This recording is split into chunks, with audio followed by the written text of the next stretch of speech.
The wind swept cold across the Hunsrück hills that October morning, rustling the tops of the birch trees that bordered Carl Becker's modest farm, where life had followed a pattern as steady and solid as the soil itself, until he noticed something odd about the firewood.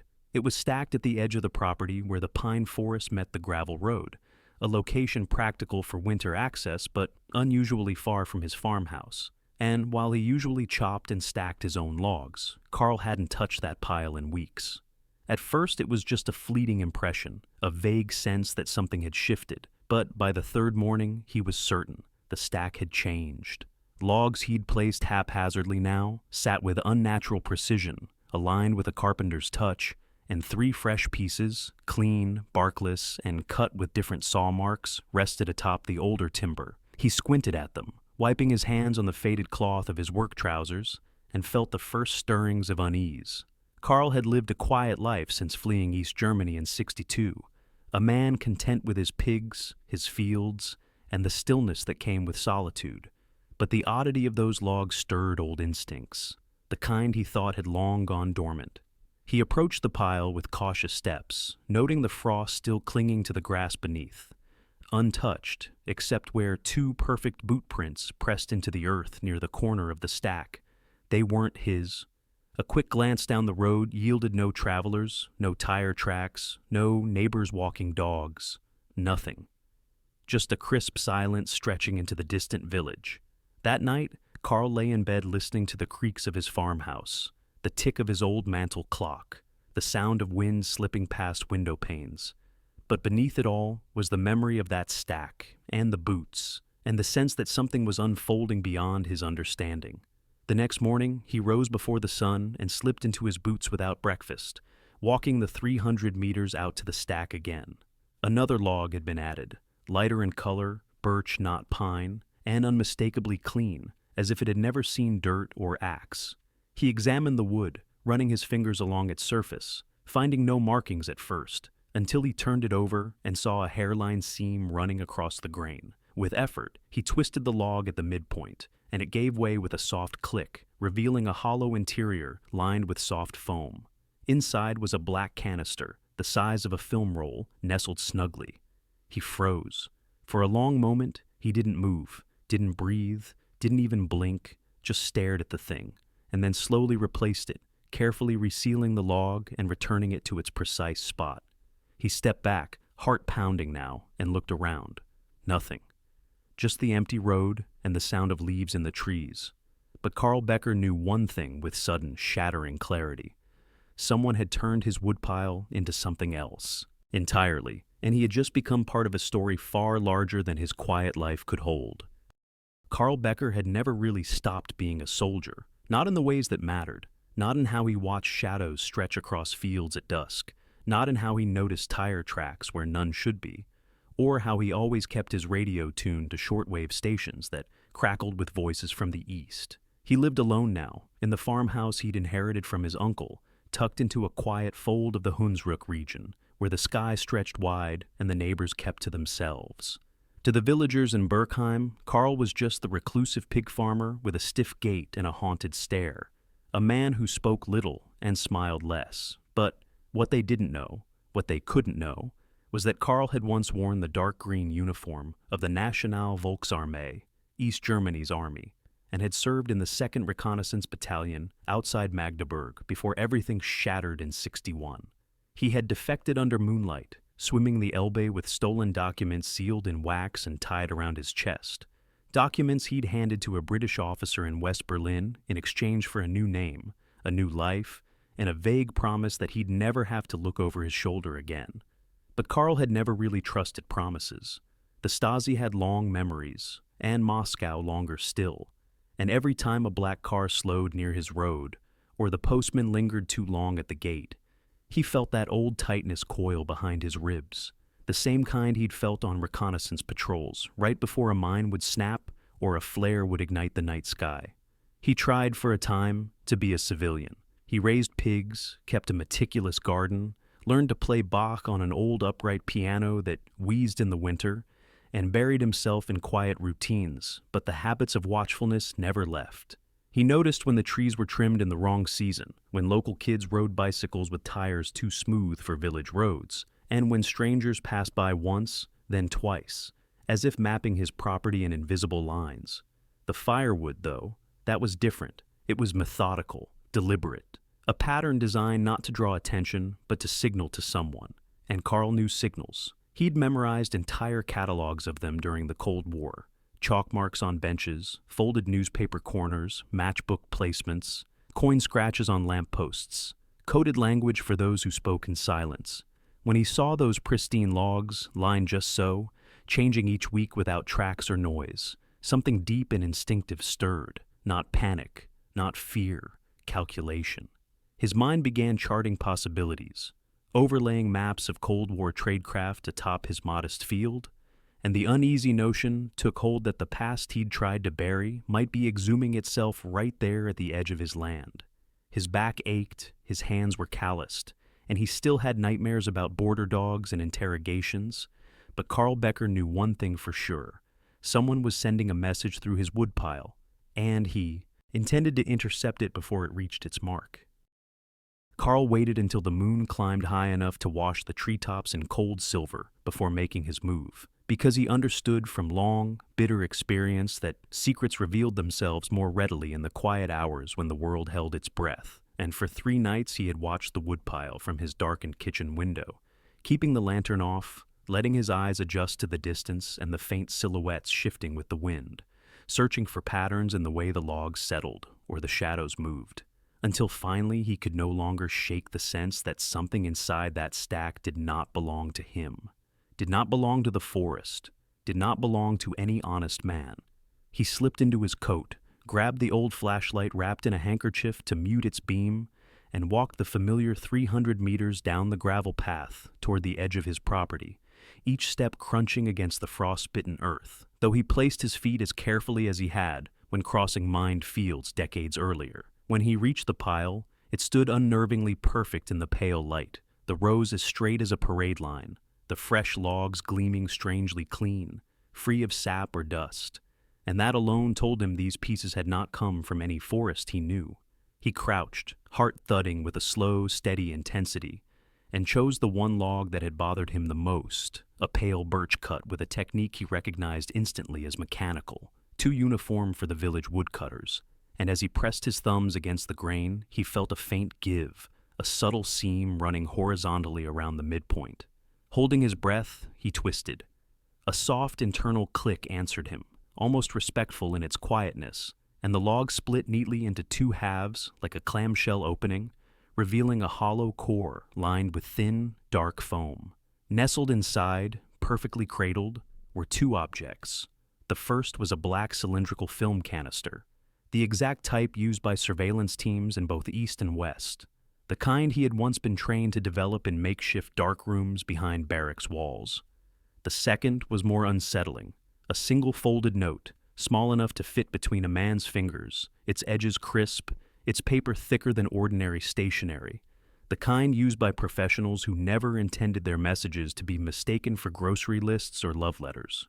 Carl reached for it with a hand he forced not to tremble, unfolded it slowly, and found a sequence of characters, short blocks of Cyrillic letters interspersed with numbers, arranged in a pattern that unmistakably matched the ciphering methods of Soviet military intelligence. GRU.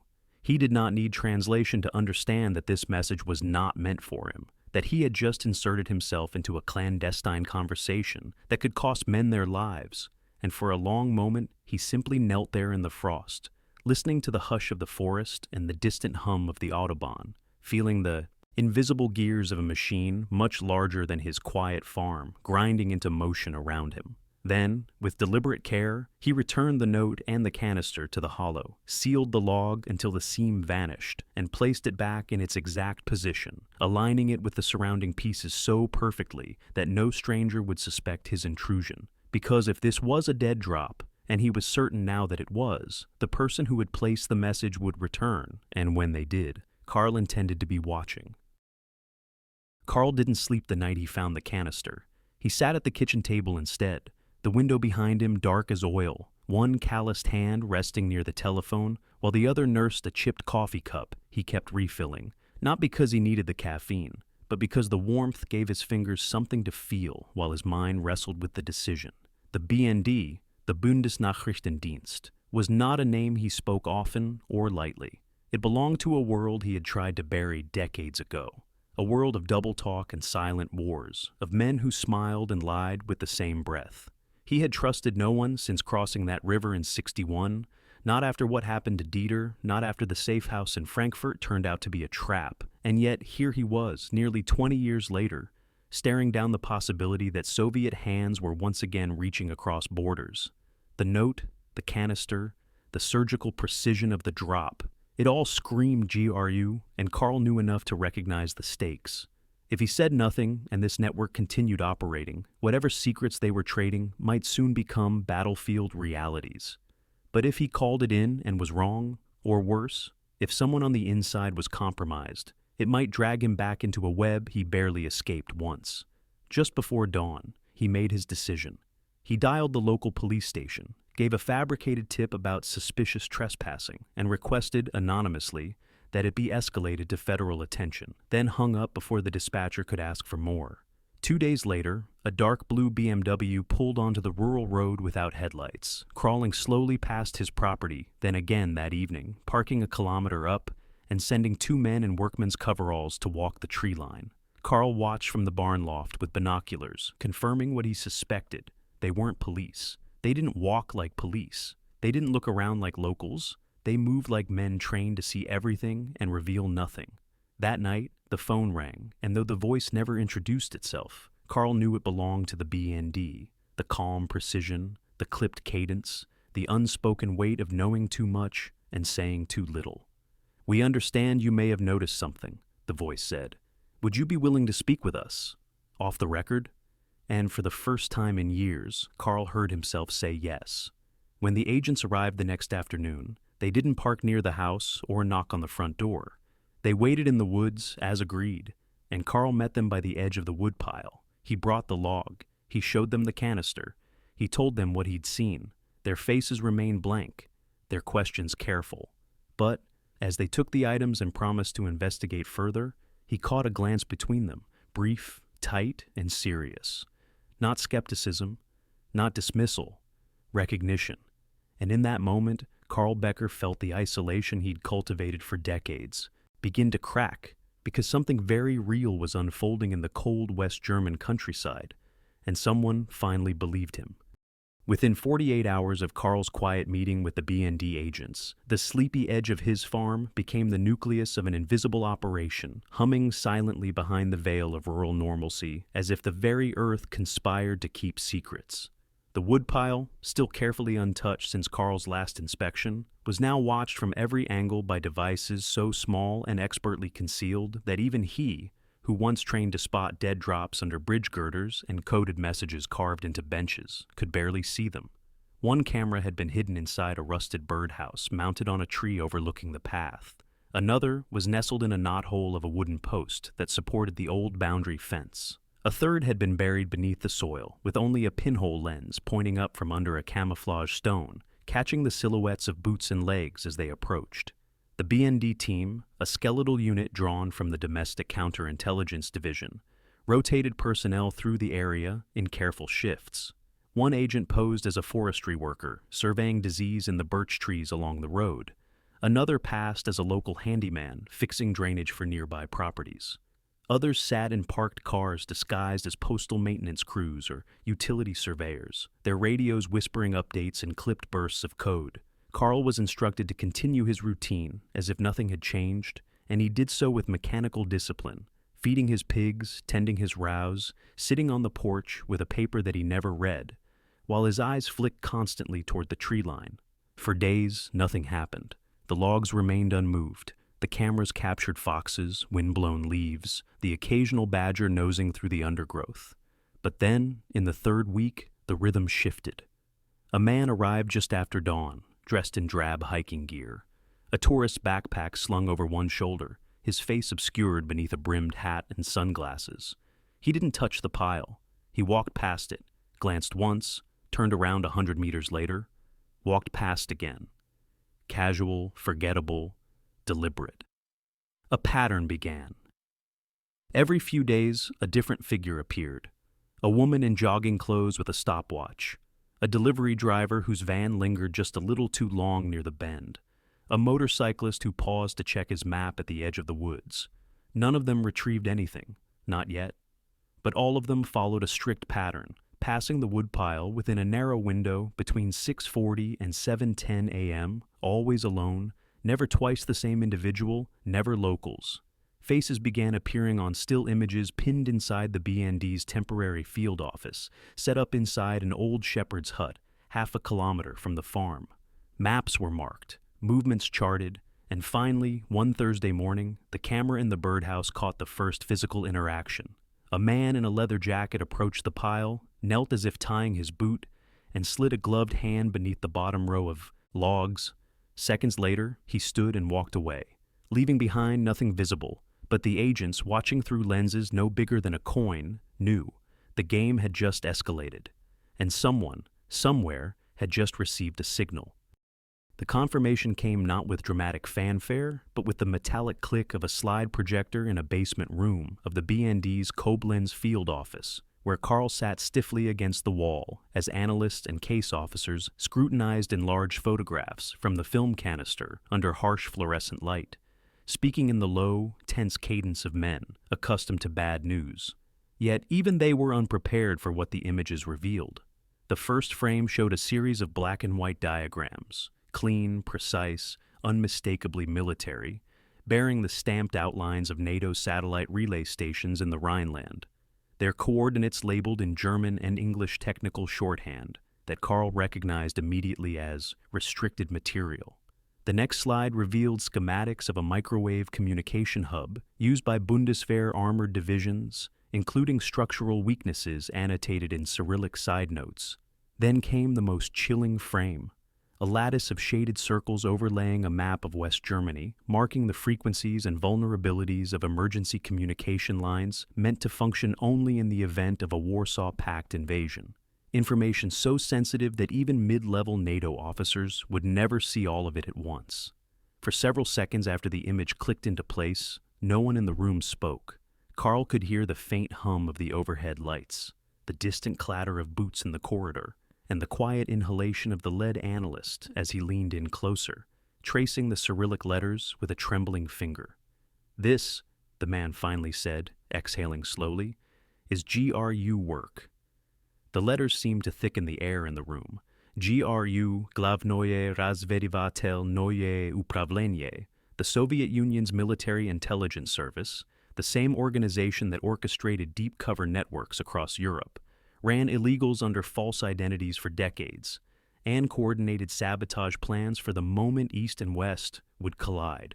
Unlike the KGB, which operated overtly through embassies and political channels, the GRU played in shadows, embedding itself in the cracks of civilian life, using dead drops, brush passes, hollowed-out logs, and unmarked cash to fuel intelligence pipelines that fed directly into Soviet war planning. And now, according to the photographs, one such pipeline ran straight through Carl Becker's farm. The room shifted into rapid motion. Papers rustled, codebooks opened, telephones rang with urgent calls to Bonn and Brussels, because the implications were immediate and severe.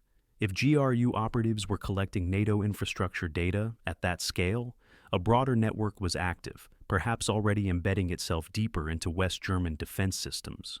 Carl watched the analysts' faces as they debated whether the drop was part of Operation Ryan, the Soviet program designed to detect Western preparations for a nuclear first strike, or whether it indicated a separate reconnaissance effort aimed specifically at crippling communication lines in the event of hostilities. One officer leaned back in his chair, eyes sharp with recognition, and said he'd seen similar schematics during a joint briefing on Warsaw Pact contingency planning. "They're mapping targets for decapitation strikes," he murmured. "Command disruption, communication paralysis. This isn't about spying, it's about preparation." Silence fell again, colder this time. In the doorway, a senior BND official appeared with a grim expression and issued the words that tied everything together. "We have a GRU dead drop on German soil." a live operation. And whoever is running it is good. Very good. Carl felt the weight of the moment settle on him like frost.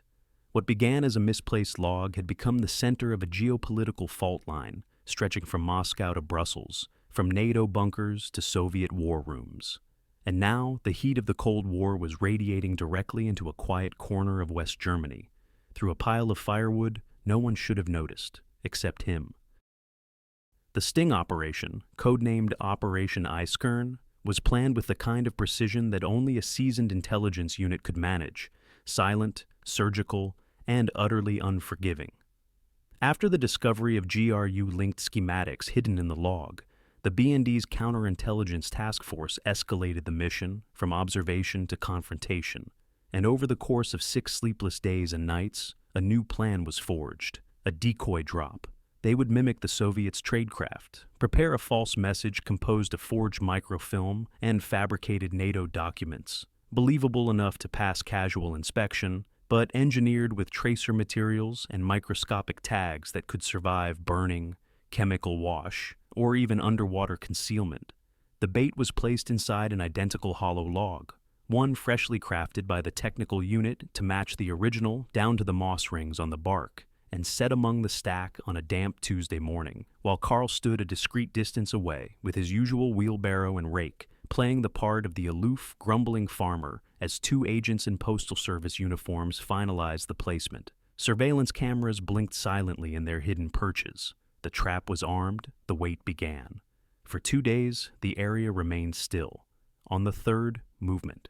Just after 6:45 a.m., a beat-up Citroën 2CV, a relic rarely seen outside French villages, turned onto the forest road and rolled to a stop near the hedgerow. A man stepped out, mid-40s, stubble on his cheeks, wearing coveralls smeared with dust and ash, with a bundle of kindling strapped to the car roof and an axe tucked in a side loop. He looked for all the world like someone selling chopped firewood door to door, but his movements betrayed him. He glanced once, casually, then again, then crossed the ditch with surprising agility, walking straight to the stack. He crouched, appearing to adjust his shoelace, then lifted one log, exactly the one he should have ignored, and slid it into the burlap sack slung across his shoulder. In the same motion, he stood, turned, and began walking back toward the car. He didn't make it 3 steps. "Stand still!" shouted a voice in German from the woods, and within seconds the man was surrounded. 2 agents from the tree line, one emerging from the ground behind a camouflage tarp, and Carl himself stepping forward, shotgun at his hip, not cocked, but not friendly either. The man froze, calculating. For a heartbeat, it looked as though he might run. Then he dropped the sack, hands in the air. BND officers moved fast, cuffing him, searching the vehicle. What they found inside confirmed their fears. A set of false West German identification cards, a roll of encrypted code sheets, a compact camera with infrared film, and a folding knife whose handle concealed a hidden cyanide ampule, standard issue for GRU field operatives facing capture. As he was led away, the man said nothing, eyes fixed on the ground, but Carl could see the flicker of something behind the silence, not fear, but recognition. They had caught one, yes. But the network? It was still out there, watching, adjusting, preparing to respond. And somewhere, someone would soon know their drop had just vanished into enemy hands. The man they arrested gave his name as Mikhail Novikov, a self-proclaimed Belgian tourist of Russian descent, conveniently fluent in German, French, and broken English, and supposedly traveling through the Rhineland countryside to study local forestry techniques. An alibi so thin it collapsed under the weight of the first serious question, yet he clung to it with mechanical persistence through the initial hours of interrogation. Seated in a steel chair beneath a humming light inside the BND's regional holding facility in Koblenz, his hands stayed flat on the table, fingers spread like a man trying to anchor himself to a single lie, while the lead interrogator, Oberinspector Klaus Meissner, a veteran of East German infiltration cases, sat across from him without notes, without visible emotion, and asked the same question 5 different ways until the man's cadence began to crack. They started small, routine identity queries, inconsistencies in passport stamps. the weight of the burlap sack, why a tourist carried forged Bundeswehr clearance tags in his boot heel, and then moved on to the contents of the microfilm, which they laid out on the table in a slow parade of damning evidence. Mikhail's face didn't twitch at first, but his hands betrayed him, tensing, relaxing, then balling into fists when they produced the encrypted code sheets marked with an identifier he would later admit was used by Directorate 4 of the GRU's Western Europe Division. It wasn't confession, not yet, but it was a crack, and Meissner pried it open with clinical precision, moving from logistical questions to human ones: names, dates, handlers, tradecraft patterns. What finally broke him wasn't a threat or a bluff, but the introduction of a second interrogator, Franziska Lehner, soft-voiced, fluent in Russian, who spoke to him as if they were two colleagues caught on opposite sides of a badly managed operation. She laid out photographs, the hollow log, the dead drop, the surveillance stills, the cyanide vial, the camera. Then she asked one question: was it worth it? And in that moment, the performance unraveled. Mikhail leaned back, the weariness of weeks in hiding settling into his shoulders, and he said quietly, "No one ever tells you how stupid it feels to be caught by a farmer with pigs." From there, a trickle of information followed, not enough to dismantle the network, but enough to confirm what the BND feared. The drop was one node in a broader system of tradecraft operating across Western Europe, stretching from Denmark to northern Italy, with handlers rotating in and out through embassies, consulates, and deep cover identities. Mikhail admitted he wasn't the principal operative, merely the collector, tasked with retrieving packages and relaying confirmation signals via prearranged channels using roadside markers, discarded cigarette packs, and newspaper boxes. His handler, whom he called Volkov, had vanished weeks prior, after a separate drop went silent near Strasbourg. He knew nothing of Karl Becker, only that the site had been active since midsummer and was flagged for immediate shutdown if compromised. "It's already shut down," Meissner said, gathering the files. But the dread hung in the air like fog, because one courier down didn't mean the line was severed. It meant the line had just gone deeper underground. The ripple effect began within 48 hours of Mikhail's limited confession, as the BND, now armed with just enough breadcrumb intelligence to justify escalation, coordinated with allied counterintelligence units across the Federal Republic to launch synchronized raids under strict operational silence, knowing that even the faintest whisper of movement might send the network scattering like startled birds. The first strike came in Cologne, where an unassuming fourth-floor apartment above a bakery in the Südstadt district, rented under the name of a Czech trade consultant, was breached at 3:14 a.m. by a silent entry team. Inside, agents uncovered a hidden darkroom, complete with chemical kits, precision enlargers, and hundreds of contact sheets capturing NATO communications diagrams, troop movement memos, and satellite intercept logs, most of which bore classification markings traced back to a Frankfurt-based logistics hub tied to the U.S. 32nd Army Air Defense Command. That connection led to a second operation, a low-profile arrest at the Eschborn Command Annex, where a mid-level NATO clerk named Walter Jaeger, a man with a spotless personnel file and a known fondness for vodka and anonymity, was quietly detained after agents discovered his fingerprint on a piece of microfilm seized from the Cologne apartment. Under questioning, Jaeger admitted to photographing classified briefings during late-night shifts and passing them via dead drops to a contact known only as Marina, who authorities soon identified, following a traffic surveillance match in Frankfurt's Bockenheim district, as Marianne Ducasse, a civilian administrative assistant with dual Greek-German citizenship, previously unremarkable but now exposed as a trained asset embedded for nearly 7 years, feeding low-volume but high-impact intelligence to Soviet military attachés operating under diplomatic cover. When her apartment was searched, agents discovered a stash of Soviet rubles, a frequency-modulated radio tuned to a Moscow shortwave interval, and a cipher book sewn into the lining of a coat.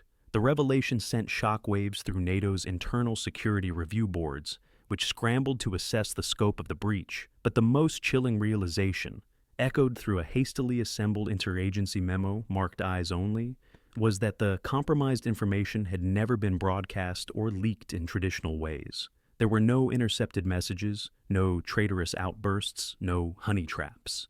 Everything moved through physical transfers. Notes passed in plain envelopes, documents photographed and dropped in log piles, surveillance photos exchanged for meaningless trash on public park benches. And at the center of it all, as if mocking the entire apparatus of Western counterintelligence, was a stack of firewood on the edge of Carl Becker's farm, still partially dusted with early winter snow, now cordoned off with discreet markers while analysts picked through bark, and ash for any last trace of Soviet hands. What began as a farmer's hunch had fractured a network that had operated for years beneath the noses of Germany's most secure institutions, feeding the very enemy they trained to resist. And somewhere, deep in the corridors of the Kremlin, a file would soon be updated with a single line of cold notation. Asset network compromised. Hunsrück, dead drop, burned.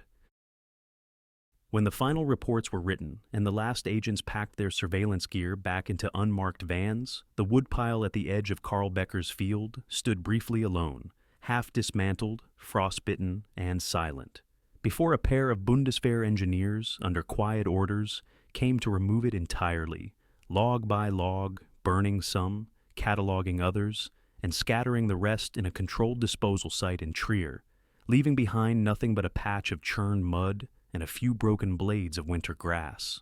Carl watched from a distance, leaning against the fence post with a cigarette smoldering between two fingers, his breath rising in the cold as the last piece was loaded into the truck. No fanfare followed, no medals, no newspaper stories. The BND offered a letter of commendation, sealed and marked confidential, which he refused to accept. They tried again with a pension bump, which he also declined. He didn't want a handshake or a handshake's worth of gratitude from a government that had already forgotten men like him existed until they were useful again. Instead, he returned to his routine, feeding the pigs, checking the fences, walking the same gravel path that had, for weeks, run parallel to a Cold War fault line without his neighbors ever suspecting a thing. The press never learned his name. The village knew something had happened. Vans, whispers, strangers with stiff shoes and short hair, but no one asked, and Carl never offered. In a file cabinet deep inside the BND's classified archive, his role is reduced to a single paragraph. Asset origin: Becker, Carl, civilian, East German defector, uncovered dead drop used by GRU Directorate 4. Exposure led to dismantling of Tir Amifibor infiltration channel across Western Europe. Risk assessment: minimal. Reliability: exceptional. But no one ever read that paragraph aloud, not even at the internal briefing held 2 months later in Berlin, when analysts presented the collapse of the network using red thread maps and grayscale surveillance photos. Carl's face never appeared on a slide. His name was never spoken, and he preferred it that way. Still, when the thaw came in early March and the edge of his field grew soft with meltwater, Carl found himself walking to the place where the woodpile used to stand. The grass hadn't grown back yet, but a few stubborn weeds had pushed through the soil. He stood there for a long time, hands in his coat pockets, the wind tugging at his collar, and thought not of the man they'd caught or the network they'd exposed, but of how something as ordinary as firewood had become a weapon, a signal, a secret gateway between worlds. He thought of how many things passed unseen in plain sight, and how easily the world accepted them. Then he turned, walked back toward the farmhouse, and never returned to that spot again. But every morning after, he looked toward it once, just once, before starting his day, as if to make sure that what had been buried, there stayed buried, and that peace, if only for now, had returned to the land.